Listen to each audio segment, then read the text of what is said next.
মুসলমান ভাইরা আমার, কোন সন্তান যদি দুনিয়ার মধ্যে তার পিতামাতার সাথে সদাচরণ করে, পিতামাতার খেদমত করে, আল্লাহ তাআলা তাকে দুনিয়ার মধ্যে 5টি পুরস্কার দিবেন। কয়টি পুরস্কার? 5টি পুরস্কার দিবেন। হাকিমুল উম্মাত মুজাদ্দিদি মিল্লাত শাহ আশরাফ আলী থানভী রাহমাতুল্লাহি আলাইহি তিনি কোরআন ও হাদিসের আলোকে 5টি পুরস্কার লিখেছেন। 1 নাম্বার হলো আল্লাহ তাআলা তুওয়িল হায়াত, আল্লাহ তাআলা লম্বা হায়াত দান করবেন, লম্বা জিন্দেগি দান করবেন। যে সন্তান তার পিতামাতার খেদমত করে, আল্লাহ তাআলা ওই সন্তানের হায়াতের মধ্যে বরকত দান করেন। কেন আল্লাহ তাআলা হায়াতের মধ্যে বরকত দান করেন?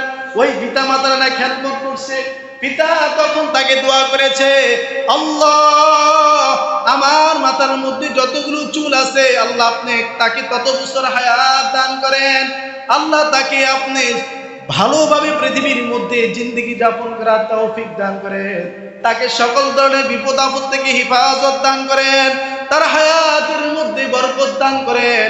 যখন সন্তান পিতা মাতার খেদমত করে, তখন পিতা মাতারা সন্তানের উপরে এই দোয়া করে।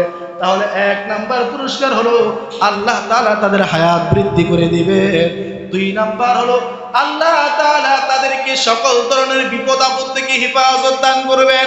দেখবেন অনেক ভদ্র ছেলেরা আছে, যখন তারা বাড়ি থেকে দূরে কোথাও যাবে, তখন পিতা মাতার থেকে দোয়া নিয়ে যায় এবং মাথাটা নুয়ে দেয়, মা আপনার হাতটা আমার মাথার উপরে বুলিয়ে দেন। তার কারণ হলো আপনি যদি দোয়া দেন, সামনের দিকে যেই সময়টুকু আমি অতিক্রম করব, ওই সময়টা আমি ভালোভাবে করতে পারবো, বিপদ আপদ যেন আমার উপরে না আসে, সেই জন্য আপনি আমাকে দোয়া করেন। বলেন অনেক বিপদ, এমন বিপদ থেকে আমরা বাঁচি শুধুমাত্র 2 সেকেন্ডের দেরি হলে এই দুনিয়া থেকে আমার জিন্দেগিটুকু চলে যেত। 2 সেকেন্ড যদি দেরি হতো, তাহলে এমন বিপদের সম্মুখীন আমরা অনেক সময় হই যে আমাদের এই দেহ থেকে ইঞ্জিনটা বের হয়ে যায়।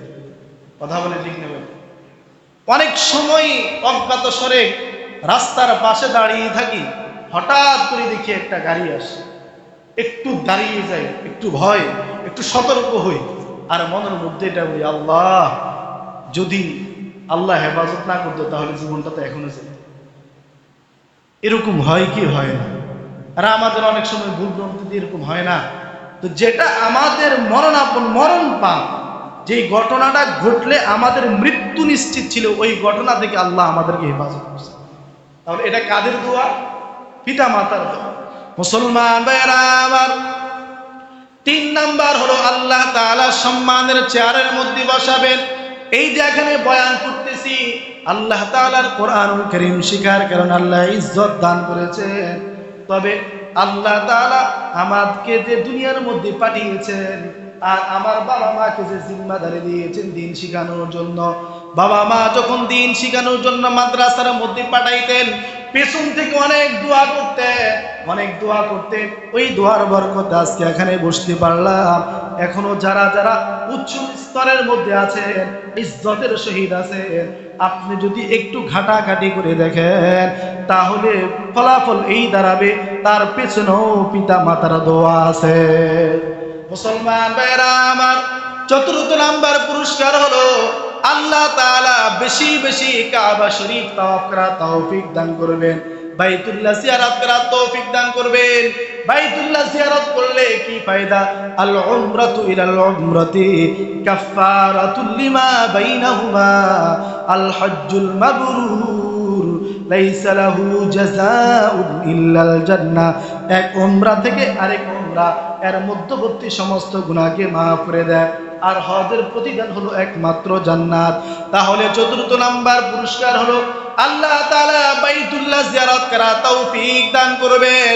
5ম নাম্বার পুরস্কার হলো মৃত্যুর সময় আল্লাহ তাআলা আমাদের জবানের মধ্যে জারি করে দিবেন, লা ইলাহা ইল্লাল্লাহ মুহাম্মাদুর রাসূলুল্লাহ। আল্লাহ তাআলা মৃত্যুর সময় আমাদের জবানের মধ্যে কালিমা জারি করে দিবেন, এমন সময় যখন আমার পাশে কেউ থাকবে না। অনেক সময় অজ্ঞাত লোক বিভিন্ন জায়গার মধ্যে মারা যায় কি যায় না? কিছুদিন পূর্বে এই আমাদের ঈদের সময়কালীন এই সময়ের মধ্যে হরিশ্চর বাজারে একটা হোটেলের সামনে একটা অজ্ঞাত মহিলার লাশ পাওয়া গেছে। পরবর্তীতে সন্ধান পাওয়া গেছে ওনার বাড়ির নাঙ্গলকোট।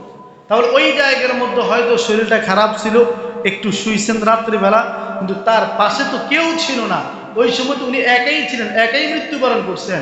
এখন বলেন, একটা আছে এই মানুষ যখন মৃত্যু সজ্জা হয়ে যায় তখন তাকে কালিমা পড়ানো, তাকে কালিমা বলে দেওয়া, কালিমা বলো, যেটা আমরা সচরাচর সমাজের মধ্যে করে থাকি। তো ওই সময় ওই মহিলাদের মতো যাদের মৃত্যু হয় তাদের পাশে তো কেউ থাকে না, তখন তো শয়তান এসে কাজ করে, এখনো সুযোগ আছে, আল্লাহর নাম ভুলে যা, এখনো সুযোগ আছে, তুই দিক থেকে ফিরে চলে আয়। শয়তান এমন ষড়যন্ত্র করে কি করে না? শয়তান এমন ষড়যন্ত্র করার ফলেও আল্লাহ তাআলা হঠাৎ করে জবান দিয়ে বের করে দেন, লা ইলাহা ইল্লাল্লাহ মুহাম্মাদুর রাসূলুল্লাহ। আর হাদিসের মধ্যে আছে, যে ব্যক্তি মৃত্যুর সময় কালিমা উচ্চারণ করে মৃত্যুবরণ করে, আল্লাহ তাআলা তাকে বিনা হিসাবে জান্নাত দিয়ে দেন। সুবহানাল্লাহ। আল্লাহ তাআলা আমাদেরকে পিতা মাতার সাথে সদাচরণ করা তৌফিক দান করেন, বলেন আমিন। যুবক ভাইয়েরা, পিতা মাতার সাথে সদাচরণ করার জন্য রাজি আছেন তো? রাজি আছেন তো? একটা জিনিস, আমি যদি এই পাখাটাকে যদি এখানে রাখি, একটা ডানা আমার দিকে আর একটা ডানা আপনার দিকে, এখন এটাকে যদি ঘুরাই, আমার ডানাটা আপনার কাছে যাবে, আপনার ডানাটা আমার কাছে আসবে কি আসবে না? তদ্রূপভাবে এখন আমরা যৌবনে আছি, যৌবনের শক্তি অনেক বেশি। এখন যদি পিতা মাতার সাথে খারাপ আচরণ করি, এমন এক সময় আসবে আমরাও পিতা মাতা হব, তখন আমাদের সন্তানও আমাদের সাথে খারাপ আচরণ করবে। জৈনিক এক ব্যক্তি, তার কিতাবের মধ্যে আছে, তার ছেলেকে মারতে মারতে একটা দোকান পর্যন্ত নিয়ে গেছে, একটা রাস্তা পর্যন্ত। বাবা হঠাৎ দাঁড়িয়ে গেছে, এই সাবধান, আর তুমি আমাকে আঘাত করো না, আর একটা ধাক্কাও দিবে না, কারণ এই সীমানা অতিক্রম করলেই তোমার উপরে বিপদ। কেন? বলে, আমি আমার বাবাকে মারতে মারতে এই জায়গায় আনছি, কাজে তুমি আমাকে এই জায়গায় রাখো, তাহলে আমি আমার বাবার সাথে যেটা করছি ওইটা আমি পেয়ে গেছি, তুমি আর ওইটা ভোগ করো। আল্লাহ তাআলা আমাদেরকে তৌফিক দান করেন, বলেন আমিন।